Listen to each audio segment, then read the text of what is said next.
Hi friends, good morning. ఈరోజు బొంబాయి రవ్వతో cake ఎలా చేయాలో చూపిస్తానండి. ఇందులో ఎగ్ కానీ ఏమీ వాడరనమాట. వెజిటేరియన్స్ తినేలా ఉంటుంది. ఎంతో ఈజీగా ఇంట్లోనే సింపుల్గా కూడా తయారు చేసుకోవచ్చు. అది ఎలా చేయాలి, దాన్ని తయారు చేసే విధానం అనేది డీటెయిల్గా అయితే మీకు చూపిస్తాను. ఇది ఓవెన్లో అయినా చేసుకోవచ్చు, లేదా మనం పాన్ ఏదైనా బాండ్లీ పెట్టేసుకొని స్టవ్ మీద అయినా చేసుకోవచ్చు. అది బొంబాయి రవ్వతోటి వెజిటేరియన్ కేక్ ఎలా చేయాలన్నది చూపిస్తాను. చాలా సింపుల్ అండ్ ఈజీ అండి. ఒక్కసారి మనం ట్రై చేసామంటే ఎప్పుడైనా కార్తీక మాసం కానీ కొన్ని రోజులు మనం శనివారాలు అలా బర్త్డేస్ అలా వస్తుంటాయి కదా, అలాంటప్పుడు మనం తినలేమన్నమాట నాన్ వెజ్ బయట చేసిన కేక్లు. అలాంటప్పుడు ఇంట్లోనే ఈజీగా ఓవెన్ ఉన్నా లేకున్నా తయారు చేసుకునే ఈజీ అండ్ టేస్టీ రెసిపీ అనమాట ఇది. ఒకసారి ట్రై చేయండి. Okay, let's start. మనం బొంబాయి రవ్వతోటి ఇలా కేక్ స్క్వేర్ పీస్లో అయినా రౌండ్ పీస్లో అయినా ఎలా అయినా చేసుకోవచ్చు. వీటికి కావాల్సిన పదార్థాలు తయారు చేసే విధానం అయితే క్లియర్గా చూపిస్తానండి. కేక్ అయితే చాలా బాగుంటుంది, చాలా స్పంజీగా స్మూత్గా ఉంటుందన్నమాట. మనం అంటే నేను రౌండ్ షేప్లో ఒక కేక్ చేశాను, స్క్వేర్ షేప్లో ఒక కేక్ చేశాను. అంటే టిన్ను కొంచెం పొంగుతుందనేసి ఎక్కువ నేను బేకింగ్ సోడా అవి కూడా ఎక్కువ వేయలేదండి, తక్కువే వేశాను. మనం హెల్తీ వెర్షన్లో చేసుకుంటున్నామనేసి మైదా కూడా నేను ఎక్కువ వేయలేదనమాట. లైట్గా ఒక 2 టేబుల్ స్పూన్లే వేశాను. మైదాలో మనం ఏవైనా డ్రై ఫ్రూట్స్ కానీ టూటీ ఫ్రూటీ కానీ అవి కూడా యాడ్ చేసి ఈ మైదాలో వేసుకోవచ్చు. లేదు అంటే ఒక 2 టేబుల్ స్పూన్లు కొంచెం ఆ స్ట్రక్చర్ అనేది థిక్కీగా అవుతుందన్నమాట. ఫస్ట్ మనం ఏ మౌల్డ్లో చేస్తున్నామో స్క్వైర్ కానీ రెక్టాంగిల్ కానీ ఏదైనా దానికైతే ఆయిల్ అప్లై చేసుకోవాలి. నేను మొన్న తెప్పించుకున్న స్పూన్స్ అవి ఇవ్వండి మెజర్మెంట్ కోసం అన్నట్లుగా. ఇవి చాలా యూజ్ఫుల్గా ఉన్నాయి నాకు.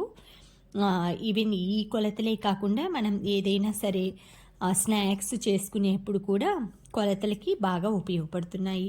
ఫస్ట్ అయితే ట్రేకి కొంచెం ఆయిల్ కానీ నెయ్యి కానీ అప్లై చేసేసుకొని మైదాతోటి ఇలాగా కొంచెం మనం ఏంటంటే కోటింగ్ అనమాట. బటర్ పేపర్ ఉన్నట్లయితే మీ దగ్గర గీ కానీ మైదా కానీ అవసరం ఉండదు. బటర్ పేపర్ లేకపోతే మాత్రం ఫస్ట్ నెయ్యి కానీ నూనె కానీ అప్లై చేసి తర్వాత మైదాతోటి ఆ విధంగా లైట్గా ఒక లేయర్ లాగా కోటింగ్ వేసుకోవాలి. ఆ తర్వాత అది పక్కన పెట్టేసుకొని మనం ఈ కేక్కి కావాల్సిన ఇంగ్రీడియంట్స్ అవన్నీ ఎలా కలపాలి అనేది అయితే చూపిస్తాను. వీటికి కావాల్సింది బొంబాయి రవ్వ, పాలు, పంచదార, బేకింగ్ సోడా, బేకింగ్ పౌడర్, తర్వాత ఇలాచీ పొడి లేదంటే వెనీలా ఎసెన్స్, ఇవేనండి. ఫస్ట్ ఒక బౌల్ తీసుకోవాలి. ఆ బౌల్ తీసుకున్న తర్వాత మనం మెజర్మెంట్ కప్స్ ఉన్నాయి కదా, వాటితోటి ఫస్ట్ ఆయిల్ తీసుకోవాలి. 1/2 కప్పు ఆయిల్ తీసుకుంటున్నాను. మనం సన్ఫ్లవర్ ఆయిల్ ఉంటుంది కదా, అది తీసుకోవచ్చు, నెయ్యి తీసుకోవచ్చు. ఈ విధంగా 1/2 కప్ అయితే నేను సన్ఫ్లవర్ ఆయిల్ తీసుకున్నాను. 1/2 కప్ ఆయిల్ బౌల్లో పోసుకోవాలి.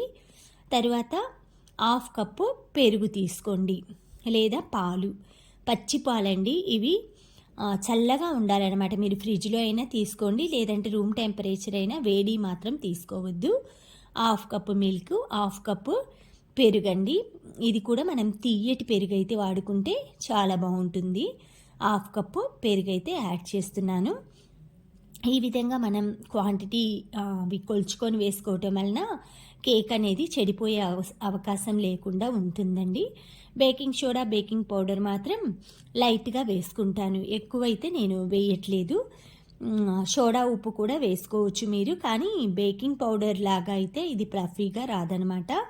మనం కలిపే విధానం బట్టి కూడా ఉంటుందండి. ఫస్ట్ పెరుగు, పాలు, ఆయిల్ మిశ్రమాన్ని బీటర్ తోటి ఇలా మొత్తం ఆ పెరుగులో ఉన్న అవి కొంచెం గడ్డగడ్డలుగా ఉంటాయి కదా, అవన్నీ అయితే స్మూత్ స్ట్రక్చర్ వచ్చేదాకా అయితే బాగా బీట్ చేసుకోండి విస్కర్తో కానీ, లేదు మీ దగ్గర ఏదైనా కేక్ అది బ్లెండర్ ఉంటుంది కదా, బ్లెండర్తో కానీ ఇలా కలుపుకోవాలి. ఇలా విస్కర్ తోటి మొత్తం ఫస్ట్ అయితే ఈ విధంగా బీట్ చేసుకోవాలండి. ఈ స్టేజ్లో మనం బేకింగ్ సోడా, బేకింగ్ పౌడర్ కూడా వేసుకోవచ్చు. నేనైతే పిండి అది వేశాక బొంబాయి రవ్వ అవి వేశాక వేద్దామనుకొని ఫస్ట్ అయితే బీట్ చేస్తున్నాను.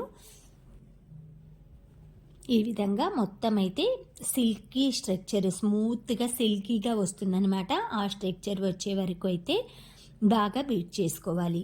మీరు ఇది ఏదైనా సరే ఎంతసేపు విస్కర్తో చేసినా మనకి కట్ అండ్ మౌల్డ్ ఉంటుంది కదా, ఆ సిస్టంలో చేసినా లేదు అంటే మనం బీటర్తో చేసినా కూడా అవి మనం ఎక్కువసేపు మనం కేక్ కలిపేదాన్ని బట్టి అది పొంగటం కూడా ఉంటుందండి. ఎంత ఎక్కువసేపు మనం బీట్ చేస్తే అంత ప్లఫీగా వస్తుందన్నమాట. ఇప్పుడు ఇవంతా బాగా సిల్కీ స్ట్రక్చర్ వచ్చాక 1.25 కప్ అండి బొంబాయి రవ్వ, 1.25 కప్పు అన్నీ హాఫ్ కప్ తీసుకున్నాను. పెరుగు, పాలు, ఆయిల్ 1.25 కప్పు బొంబాయి రవ్వ తీసుకొని బాగా బీట్ చేసుకోవాలి. ఈ బొంబాయి రవ్వ ఏంటంటే మనకి తొందరగా అబ్జర్వ్ చేస్తుంది వాటర్ని, కానీ ఏదైనా మనం ఉప్మా చేసేప్పుడు కూడా మీకు తెలిసే ఉంటుంది. ఎక్కువగా ఒక గ్లాస్కి మనం 3 గ్లాసెస్ వేస్తే అది ఉప్మా స్ట్రక్చర్లో వస్తుంది. 2.5 వేస్తే చక్కగా మనకి మంచిగా కుక్ అవుతుందన్నమాట. తర్వాత బేకింగ్ సోడా అండి, ఒక చిన్న టేబుల్ స్పూన్ వేసాను. బేకింగ్ పౌడరు ఇంకా లైట్గా వేస్తానన్నమాట. బేకింగ్ పౌడర్ కూడా సోడా లైట్గా వేసుకోవాలన్నమాట.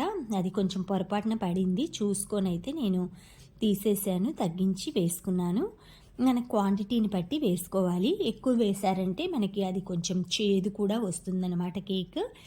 అది మీరు చూసుకొని చిన్న టేబుల్ స్పూను, నేను ఇది 2 టైమ్స్ చేశానండి ఈ కేక్, అందుకని కొలత అది అంత చూసుకోక్కర్లేదు అనిపించింది. లాస్ట్ టైం వేసినప్పుడు కూడా చాలా బాగా ఈ మెథడ్లోనే వేసానన్నమాట. బాగా మనం మళ్ళీ విస్కర్ తీసుకొని అంతా ఇలా కొంచెం కలపటానికి ఏంటంటే బొంబాయి రవ్వ వేసాం కదా, గట్టి పడిపోతుంది. షుగర్ కూడా మనం ఇది కలిపిన తర్వాత మీరు షుగర్ పెద్ద సైజ్ షుగర్ అయితే పౌడర్ చేసుకోండి, లేదు అంటే మిక్సీ పట్టేసుకోండి. తర్వాత ఇలాచీ వేస్తున్నాను. మీరు ఇలాచీ ప్లేస్లో వెనీలా ఎసెన్స్ అయినా చేసుకోండి. నేను కొంచెం న్యాచురల్ మెథడ్లో చేస్తున్నాను. తర్వాత ఒక 2 టేబుల్ స్పూన్లు మైదా వేస్తున్నాను. ఈ మైదాలో మనం టూటీ ఫ్రూటీ కానీ డ్రై ఫ్రూట్స్ ఏదైనా కలిపి యాడ్ చేసుకోవచ్చు. 2 టేబుల్ స్పూన్ మైదా వేసిన తర్వాత మళ్ళీ కొంచెం కట్ అండ్ మోల్డ్ మెథడ్లో ఇలా చేస్తున్నాను. ఇది ఇలా ఈ విధంగా చేయటం వలన కేక్ అనేది ప్లఫీగా వస్తుందన్నమాట. కొంచెం సేపు అయితే ఈ మెథడ్లో చేసి మళ్ళీ విస్కర్ తోటి బీట్ చేస్తాను. ఇలా మొత్తం మనం ఎంత ఎక్కువ బీట్ చేస్తే అంత బాగుంటుందండి. బొంబాయి రవ్వ వేసాం కదా, కొంచెం టైట్ అయిందనమాట. మిల్క్ మీరు చూసుకొని కన్సిస్టెన్సీ యాడ్ చేసుకోవచ్చు. మరీ గట్టిగా కలిపినా కూడా కేక్ అనేది మనకి ప్లఫీనెస్ రాదనమాట. మనకి ఈక్వల్గా చూసుకుంటూ బ్యాలెన్స్ చేసుకుంటూ మీరు ఈ స్టేజ్లో మిల్క్ యాడ్ చేసుకోవచ్చు. ఇంకా మరి గీ కానీ నెయ్యి నూనె కానీ ఇవన్నీ యాడ్ చేయక్కర్లేదు.